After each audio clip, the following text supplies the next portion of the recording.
Hey faves, so welcome back to my channel. If you're watching this video right now and your hair is not in a healthy state or in a healthy condition, then take this video to be a sign that you shouldn't give up on your hair growth journey, because if my hair can actually change from looking this way to growing so healthy to the point that I can actually try out multiple styles that I want on my natural hair, then you can equally do it. You can equally unlock that unstoppable natural hair growth, retain your hair length, and equally stop any other hair issues such as baldness, hair loss, scalp inflammation, or even dandruff. So stay tuned when I share with you these two recipes that actually work and that can change your hair game with immediate effect. Hey faves, and welcome back. So for the first recipe, you're going to be needing your rosemary. This is the dried form and it's quite easier to get than the fresh one here in Nigeria. Okay, but if you can get the fresh one, you can equally go ahead and make use of it. It will serve you. All right, so the next ingredient you're going to be needing is your cloves. All these ingredients I am using are quite easy to get. You can get them in a herbal shop, in a market, in a local market close to you. Okay, after that I'll go ahead to get my fenugreek seed as well. If you don't know what fenugreek seed is, it's equally called methyl seed. Okay, just ask anybody in the market where you can get all of these things and you will get them. They will direct you. A local shop, a local vendor will just give these things to you and you'll go ahead to make use of them. Okay, so because I just want to beat up this a little bit and open it up for the infusing process to be a little bit faster, I'm going to pound it. You can equally grind it like using a grinder. All of them serves right. Okay, you're just trying to open it up a little bit, and after that I'll just pour it back into my glass plate. Please do not use a rubber plate for this recipe.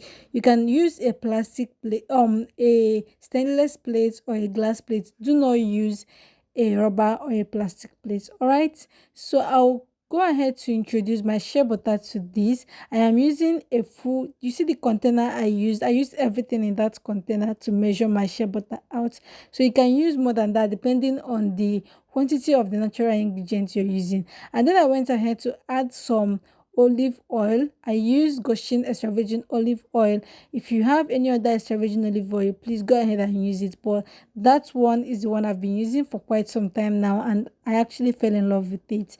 You can skip this process. I'm actually adding my personal oil.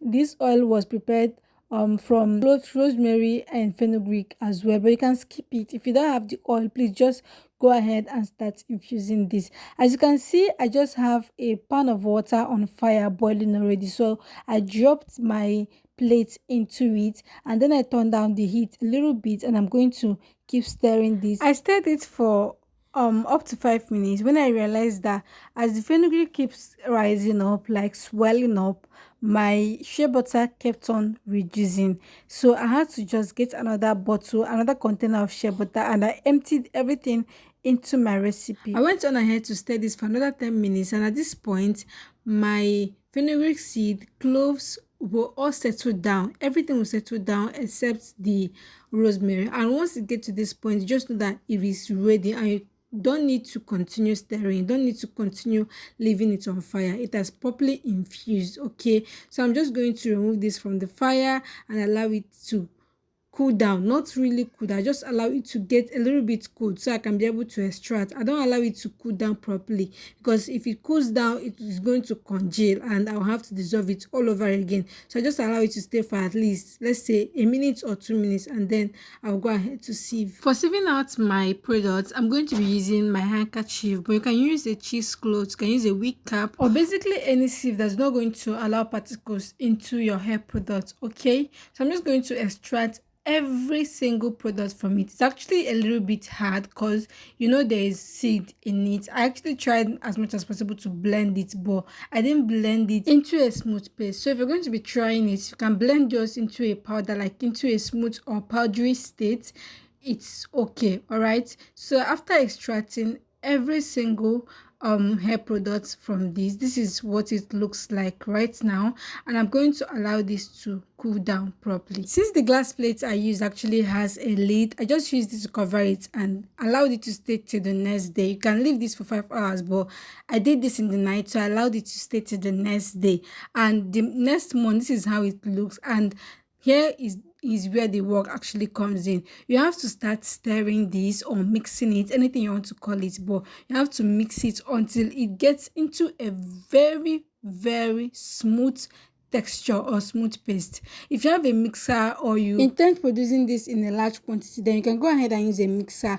But since my own is quite small and I can mix it with my spoon, I just went on ahead to do that already. Okay, you can see that the texture actually changes with time, and by the time I was done whisking or mixing it, it is okay. Right now you can see that the texture is very, very smooth. Right from your camera you can see that it is very, very smooth. So I just transferred it into my container, my tiny container that I'm going to be using to store this. And this one actually has a lid as well. Do not just leave it that way. Store it in something that has a lid, or you can equally put it in a bottle. Okay, and then I covered it and I'm going to be using it on my hair as a sealant, as a hair butter, to just seal in the moisture after applying a leave-in conditioner or spraying a hairspray on my hair.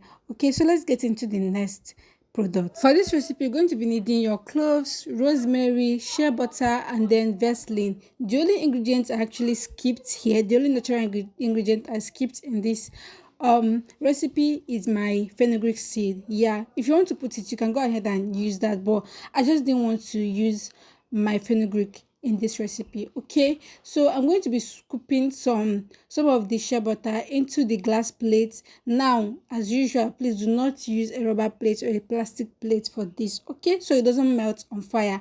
Then I'm going to be scooping my Vaseline as well, and instead of pouring this into the products just that way, I still went on ahead to blend it. Okay, do not just pour it that way. If you want your infusing process to be faster, just blend it. It doesn't even take much time. Even if you don't have a blender or a grinder, use your mortar to pound it. Okay, it's not going to take much of your time. And then I'm going to pour this inside it, and before this I already had a pan of water as usual boiling on fire, so I just had to place this on fire. Okay, now the reason I am using Vaseline in this recipe or in this product is because Vaseline is equally a moisturizer. 100% petrolatum is a very good occlusive moisturizer for your skin and for your hair, but then it serves as a sealant. It just seals in the moisture. Okay, you have to actually use a hairspray or a leave-in conditioner, something watery, like something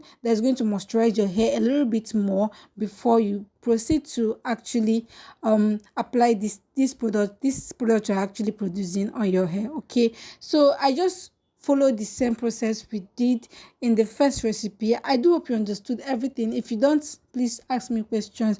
I wouldn't want this video to be too long, so I just had to forward it a little bit, but I do hope you understand every single step we used. Okay, and at this point I was already sieving it out.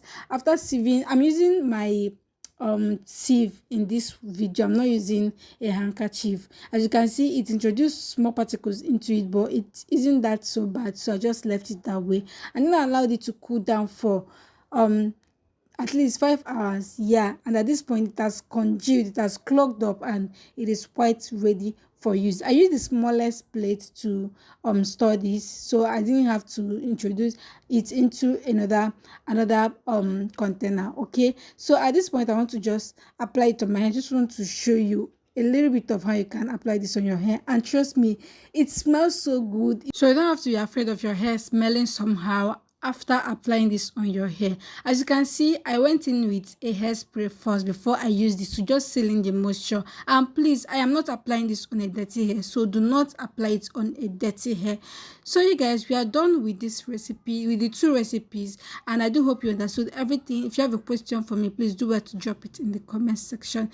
Thank you so much for watching this video. If it was interesting or helpful, please do well to let me know and give it a thumbs up and equally share to your friends. Okay, if you haven't subscribed to my YouTube channel, please do well to subscribe so you don't miss out on my juicy natural hair content and other content as well. Thank you for watching. I love you so much, and I'll see you in my next one. Mwah. Bye.